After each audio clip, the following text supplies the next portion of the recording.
Begini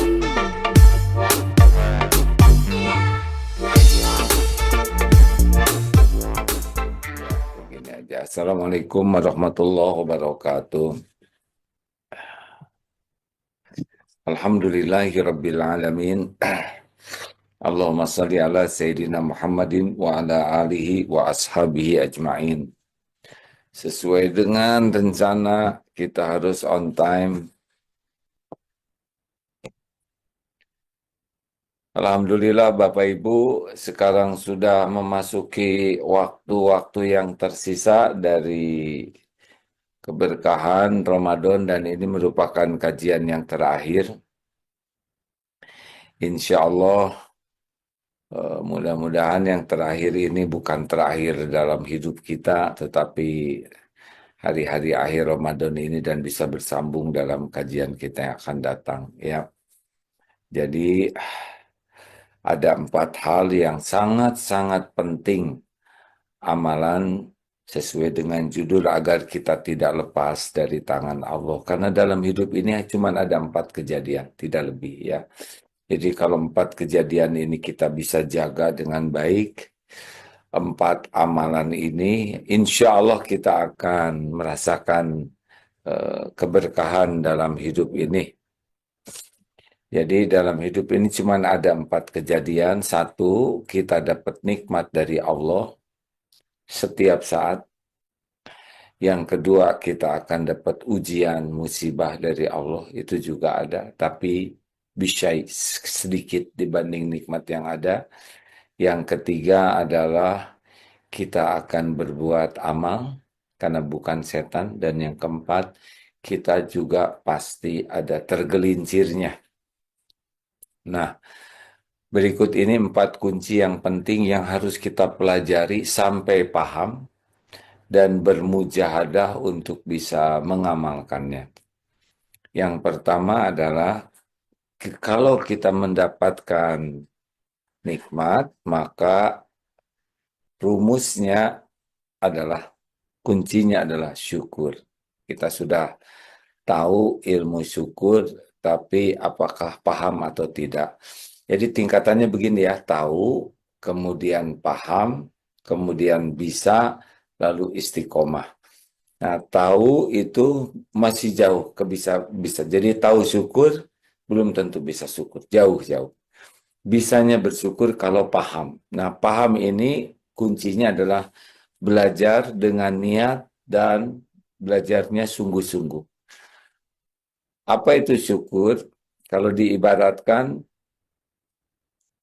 orang bersyukur itu adalah seperti gajah makan rumput, tapi bisa jadi besar sekali.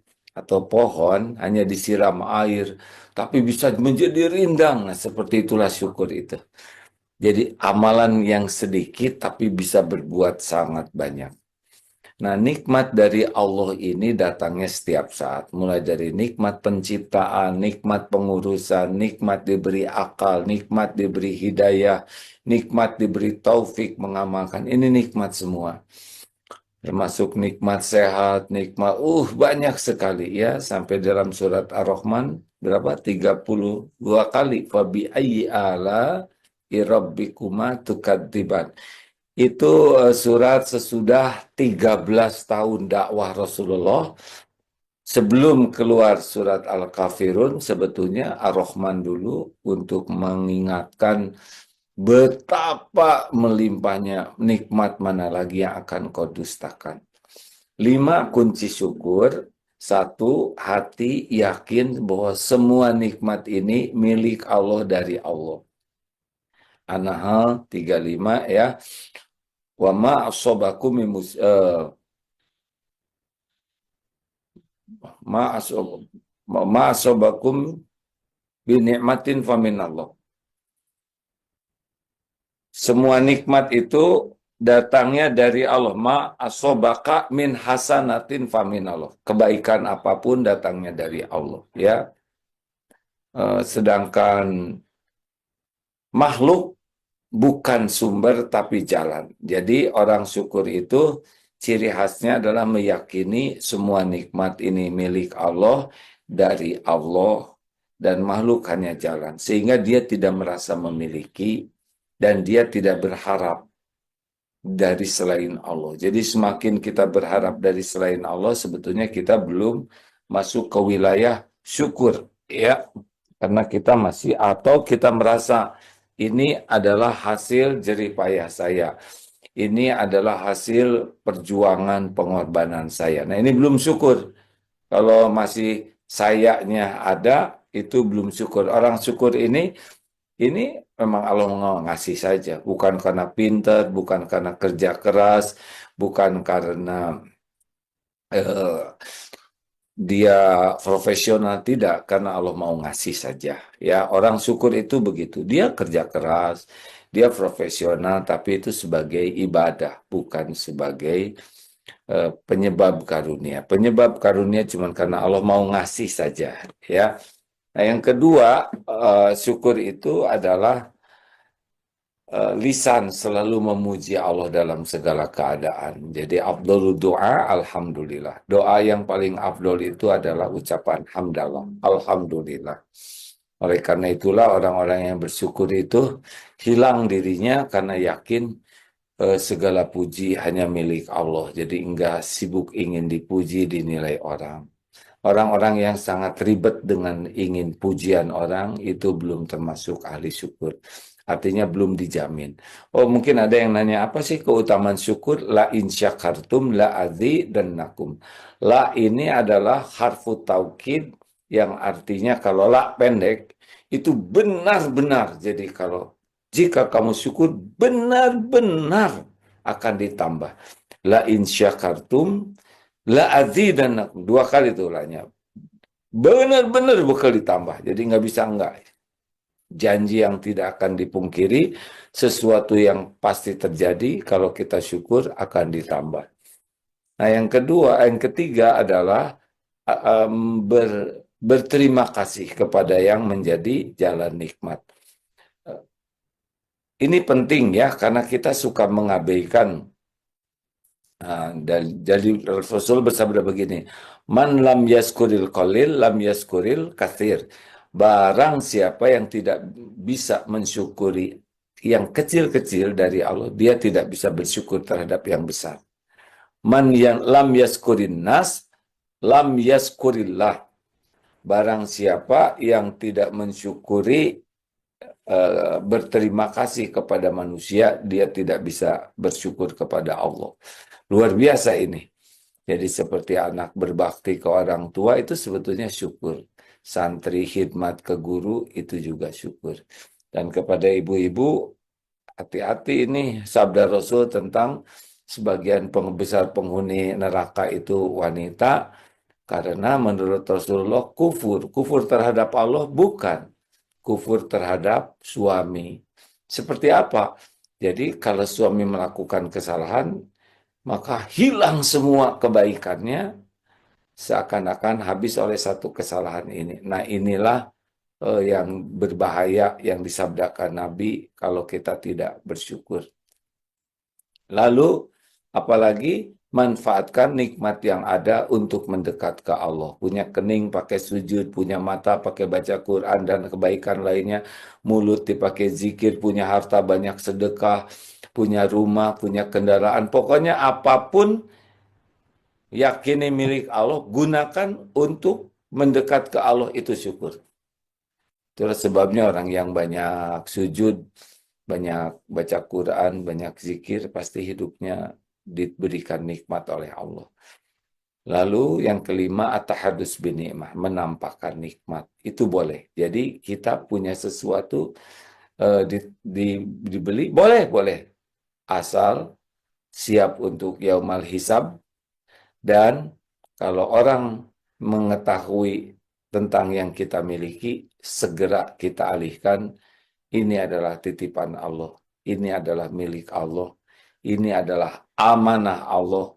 Ini adalah ujian dari Allah. Gitu. Rumah, mobil, semua ya harus diyakini semuanya adalah milik Allah, titipan Allah, amanah Allah, dan ujian dari Allah. Sehingga orang yang melihat apa yang kita gunakan diharapkan jadi ingat ke Allah. Dua, kita akan dapat ujian. Walanabluwannakum bisyai'im minal khawfi wal ju'i wa naqsim minal amwal wal anfus was samarat wa basyiris sabirin. Tidak punya pilihan, kita harus paham sabar dan belajar sabar. Sabar itu artinya apa? Menahan diri, mengendalikan diri, mengontrol diri, sehingga ucapan, tindakan kita adalah pada koridor yang Allah sukai. Itu sabar, ya. Makanya disebut orang yang beruntung itu tawasobis sober. Orang itu bermasalah karena tidak bisa mengontrol dirinya.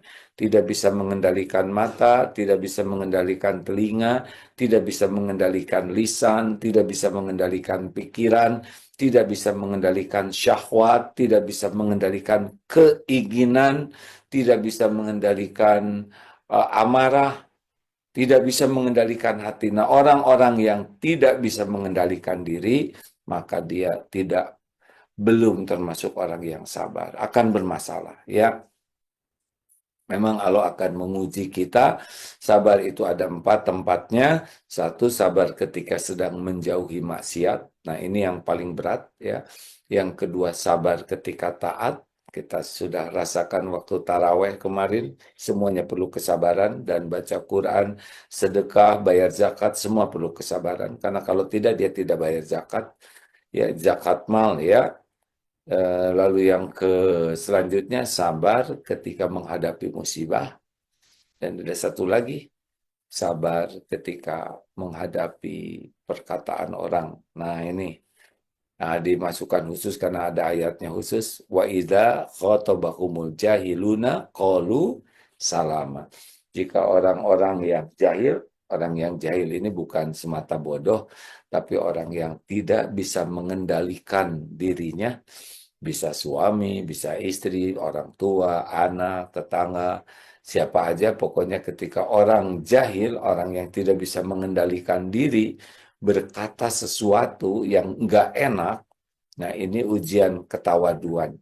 Kalau orang tawadu itu bukan, salah satu ujiannya adalah akan diberikan oleh Allah orang-orang yang berkata yang tidak baik. Qalu salaman. Dan orang yang lulus akan mengatakan perkataan yang membawa keselamatan. Jadi tolong digarisbawahi bahwa wabasyiri sobirin, berikan kabar gembira bagi orang yang sabar. Ini penting hadirin, karena salah satu orang yang dijamin tidak rugi dalam hidupnya adalah orang yang tawasobis sober, ya. Orang yang saling berwasiat dalam kesabaran. Semua orang berjatuhan, lihat di berita-berita, pasti dia tidak sabar. Tidak sabar, ketua KP titik-titik, ya, tidak sabar sehingga dia di negeri orang tergelincir berzina. Ketua KP titik-titik lagi tidak sabar sehingga dia memeras.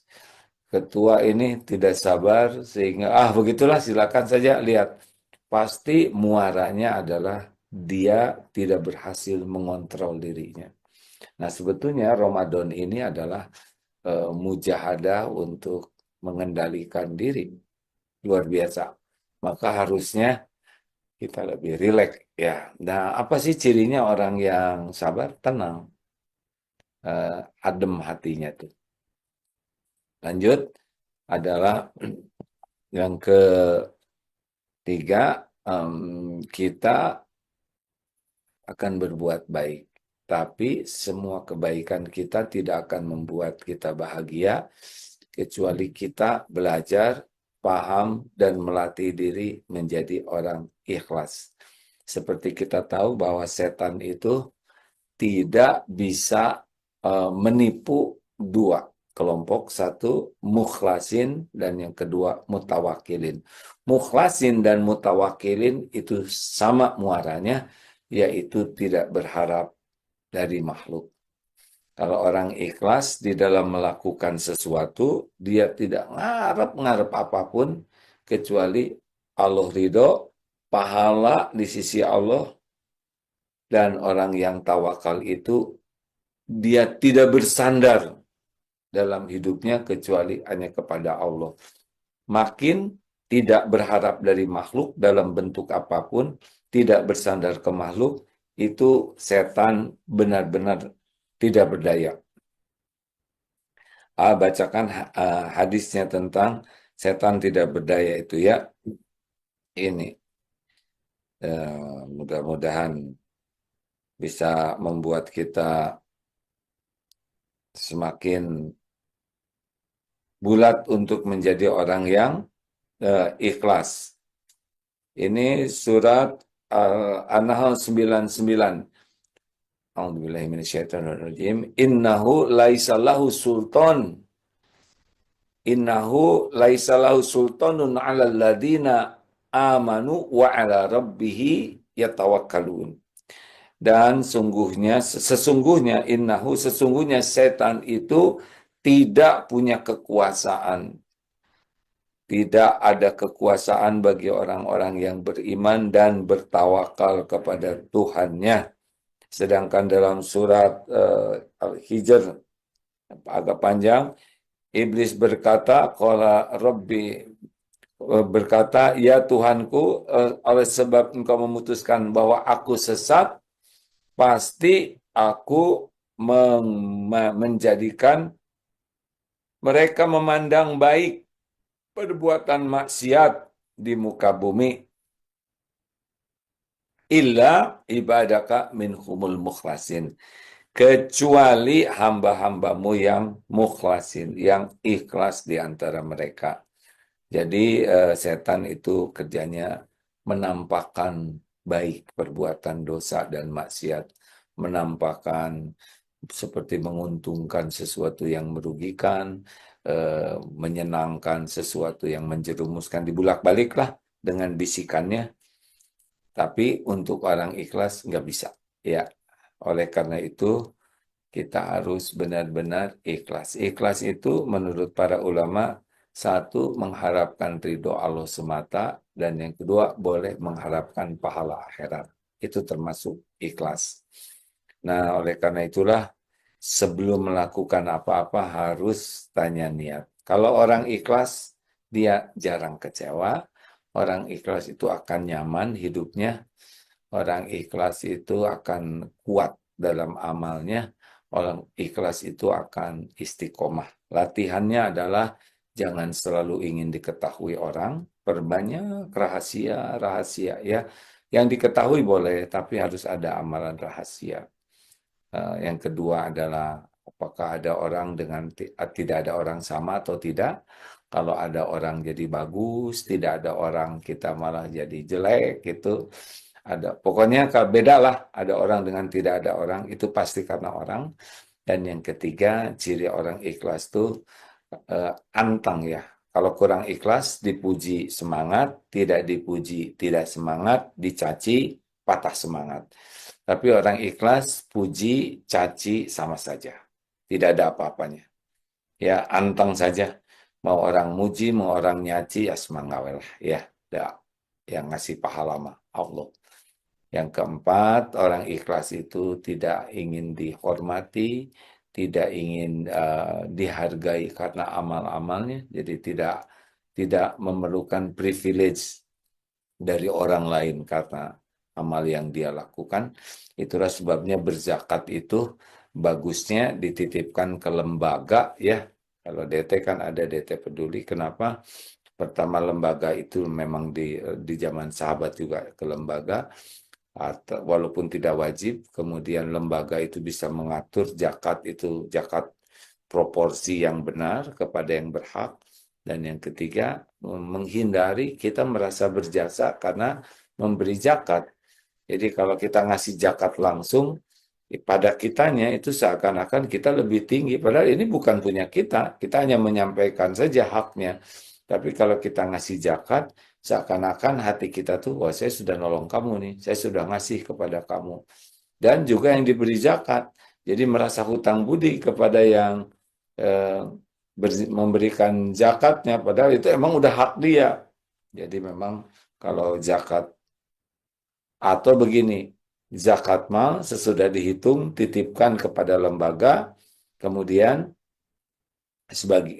Boleh lembaga kita kasih daftar yang harus kita beri, tapi kalau lembaganya terlalu sibuk, sebagian juga bisa diambil oleh kita dan kita minta seseorang menyampaikan kepada pihak-pihak yang kita kehendaki tanpa kita harus langsung, karena nanti kita akan merasa berjasa, merasa penting karena sudah berzakat. Dan yang kelima, supaya ikhlas itu adalah lakukan, lupakan. Jadi jangan nunggu-nunggu orang lain tahu, orang lain berterima kasih, orang lain balas budi, orang lain ya nggak ada. Jadi orang ikhlas mah udah lakukan, lupakan, lakukan, lupakan. Jadi sudah selesai ya ketika dia melakukan, dia sudah merasa selesai karena yakin bahwa sebetulnya bukan kita ya yang memberi rezeki. Contoh lagi nih, kita sedekah ke anak yatim. Sebetulnya itu rezeki anak yatim. Udah tertulis di sisi Allah, ini rezeki mereka. Dan kita dipilih oleh Allah jadi jalan sebagai ujian. Kalau kita menjaga keikhlasan, sadar ini dari Allah untuk mereka, dan kitanya jalan, tidak memerlukan pengakuan, pujian, penghargaan, jadilah rezeki kita. Tapi ketika kita menyampaikan anak yatim, ini jerih payah saya, ini keringat saya, nggak gampang loh, dan memerlukan ucapan terima kasih, pengakuan, balas budi, ini berarti kita tidak lulus. Jadi harus belajar untuk pikun ya. Dan yang terakhir, kita seperti di dalam surat Ali Imran 133 sampai 135, ciri orang takwa yaitu kalau kita berbuat dosa, wasari'u ila magfiratin min rabbikum wa jannatun arduha samawati wal ard, bersegera. Di dalam Ali Imran 135 ya, kalau wa idza fa'alu fahisatan aw dzalamu anfusahum zakarullah. Kalau kita tergelincir berbuat salah, itu segera ingat Allah. Fastaghfiru lidzunubihim, dan segera minta ampun kepada Allah. Secepatnya, sekecil apapun kesalahan. Kalau kita merasa, aduh ini bahaya nih. Allah melihat kita istighfar, atau kita tobat, sholat tobat, segera. Nah, orang-orang yang akan dicintai Allah bukan orang yang tidak punya dosa. Innallaha yuhibbut tawwabin wa yuhibbul mutatahhirin. Sesungguhnya Allah sangat mencintai orang yang bertobat dan mensucikan diri. Jadi kecepatan kita untuk segera ingat Allah, menyadari, duh astagfirullah, saya tadi hilaf, aduh tadi saya salah ngomong, astagfirullah mata tidak terjaga, astagfirullah tadi saya emosi, ampun ya Allah, ampun. Nah, Allah tahu pergerakan, Allah melihat kita lagi berbuat dosa, tapi Allah juga melihat kita segera ingat Allah, segera minta ampun, apalagi kalau sholat kemudian bertobat dan dia berhenti. Jadi sekuat tenaga untuk tidak terpikir untuk mengulanginya lagi.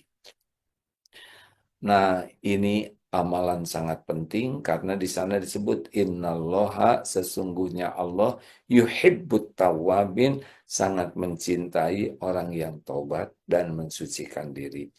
Oleh karena itu istighfar terus, karena sesungguhnya ya setiap kita aktivitas itu pasti cenderung melakukan dosa. Dalam sendiri ketemu orang. Kalau ketemu orang, mata melihat, akan menilai. Menjigak itu, ya, kok bajunya itu lagi, apa sajalah. Berapa kilo ini. Ada aja itu ya, mata, pikiran, nanti keluar ucapan jadi gibah, itu dosa. Setiap ngobrol cenderung jadi dosa. Ada ujub, ada ria, ada pamer amal, ada menghina orang, ada ditambah-tambah omongannya pakai bohong, ada sok pinter, ada sok tahu, ada nggak mau kalah, ada sibuk ngebela diri padahal dia salah, ada memojokkan orang, ada mempermalukan, ada gibah, ada fitnah. Ngobrol teh tidak aman. Makanya segera sesudah ngobrol, subhanakallahumma bihamdik, asyhadu alla ilaha illa anta, astagfiruka wa atubu ilaik. karena bisa dosa. Dalam kesendirian juga buka HP yang dilihatnya itu ada yang bagus, ada yang mubah, ada yang haram. Tapi selain itu, berapa banyak waktu kita yang keluar untuk sesuatu yang mubah. Kalau mubah itu dia nggak dapat dosa, nggak dapat pahala, ya. Tapi dia kehilangan uang, kehilangan waktu yang berharga. Misal kita lihat sesuatu, nggak jadi pahala, nggak jadi dosa. Misal ya, tapi 1 jam kesempatan mendekat kepada Allah hilang. Ini pun harus ditobati. Jadi bersyukurlah terus setiap waktu seperti yang diminta Allah, fabi ayyi ala rabbikuma tukadziban. Ketika datang saatnya ujian, sudah nggak usah rewel, jalanin saja, terima, ridho. Ini emang episodenya, emang ujian ini penggugur dosa, ujian ini bisa menambah pahala. Nggak usah berkeluh kesah karena pasti ada kebaikan dalam ujian hidup ini. Kemudian kalau melakukan sesuatu, pastikan, tanya dulu niatnya, kenapa saya melakukan ini? Ya Allah, semoga Engkau ridho. Saya masak, semoga Engkau ridho. Saya ngepel, semoga Engkau ridho. Saya ngantar anak sekolah, semoga Engkau ridho. Saya berbuat baik kepada pendamping hidup saya, semoga Engkau ridho. Terus luruskan niat. Ini yang membuat Allah cinta, ya. Karena innallaha yuhibbul muhsinin. 5 kali itu yang paling banyak disebut dalam Quran. Kalau tadi 3 kali dan 2 kali, kalau muhsinin 5 kali. Muhsinin itu adalah orang yang sibuk merasa dilihat Allah sehingga yang dilakukannya hanya untuk Allah. Dan yang terakhir, berbanyak istighfar. Man lazimal istighfar ja'alallahu lahu min kulli hammin farajan. Satu, hatinya akan dihilangkan kegelisahan, kecemasan, kegalauan. Dua, wa min kulli doikin makhrajan, akan selalu ada jalan keluar apapun urusannya, ada saja. Dan yang ketiga, warazaqahu min haitsu la yahtasib. Allah akan memberikan rezeki pertolongan dari yang tidak terpikirkan, tidak terduga sama sekali. Itu memang janji Allah bagi orang yang terus-menerus istighfar. Hidup ini hanya 4 kejadian, dapat nikmat, dapat musibah, berbuat baik dan tergelincir. Dan empatnya ada kunci yang bisa membuat kita dicintai Allah dalam 4 keadaan itu. Syukur, sabar, ikhlas, dan segera taubat. Inilah akhir perjumpaan kita di bulan Ramadan ini, Ibu Bapak sekalian. Setengah jam, terima kasih Majelis Taklim Aisyah. Ya, terima kasih semuanya ibu-ibu, bapak-bapak yang menyimak. Alhamdulillah, selamat kembali ke kemana ya. Selamat mudik yang menjadi amal soleh. Jaga diri baik-baik. Kalau merasa manfaat dari pertemuan ini, maka yang dibagikan adalah ilmu. Karena ilmu itulah sebetulnya pupuk iman dan pemandu amal. Jangan pernah berhenti memahami agama. Allahumma sholli ala Sayyidina Muhammad wa ala alihi wa ashabihi ajma'in. Wahai Allah yang maha menatap, terimalah semua ikhtiar kami ini. Terima saum kami, sholat kami, qiyamul lail kami, amal-amal apapun yang dapat kami lakukan. Terima ya Allah, taqabbal minna innaka antas samiul alim. Allahumma innaka afuwun tuhibbul afwa fa'fu anna. Ya Allah yang kuasa menghapuskan semua dosa, yang sangat menyukai menghapuskan dosa hamba-hambanya. Maka tolonglah ya Allah, hapuskan semua dosa dan aib kami. Ya Allah, Allahumma rzuqnal istiqomah, istiqomahkan kami. Walaupun Ramadan ini berakhir, berikan kami umur bisa berjumpa dengan Ramadan-Ramadan yang akan datang, ya Allah. Namun andai ini yang terakhir dalam hidup kami mohon jadikan Ramadan inilah yang bisa mempertemukan kami denganmu. menjadi bekal kami husnul khatimah, menjadi bekal kami semua jadi ahlul jannah. Taqabbal minna ya karim, innaka antas samiul alim. Rabbana atina fid dunya hasanah wa fil akhirati hasanah wa qina azabannar. Subhana rabbika rabbil izzati amma yasifun wa salamun alal mursalin walhamdulillahi rabbil alamin. Terima kasih, subhanakallahumma bihamdik. Asyhadu alla ilaha illa anta astaghfiruka wa atubu ilaik. Assalamualaikum warahmatullahi wabarakatuh.